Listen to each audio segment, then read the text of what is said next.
ফটোৱে আচলতে কথা কয়, ভিডিঅ'ছে কথা কয়। কিন্তু আমি কেইদিনমানৰ আগতে যিখন ফটো দেখিছিলোঁ, আমাৰ টেনি গগৈ মিলি যিয়ে আমাক জনগণক কৈছিলে যে টেনি গগৈ যেতিয়া মিলিছে এতিয়া আৰু চিন্তা নাই, অসমক চিনোতা নাই। গতিকে এতিয়া আমি উল্টা এটা ৰূপ দেখিব পাইছোঁ, ইজনে সিজনৰ বনাম কয়, সিজনে ইজনৰ কথা কয়, সিজনে সিজনৰ কথা কয়। গতিকে আপোনালোক তিনিজনৰ মাজতে যদি মিলামিলি নাই, তেতিয়াহ'লে আপোনালোকে অসমৰ জনসাধাৰণক কেনেকৈ নেতৃত্ব দিব?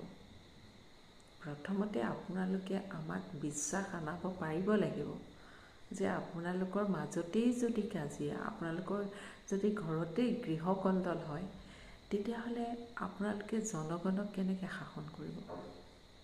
গতিকে প্ৰথমতে আপোনালোকৰ সম্পৰ্কটো ভাল কৰক, তাৰপিছত আমাক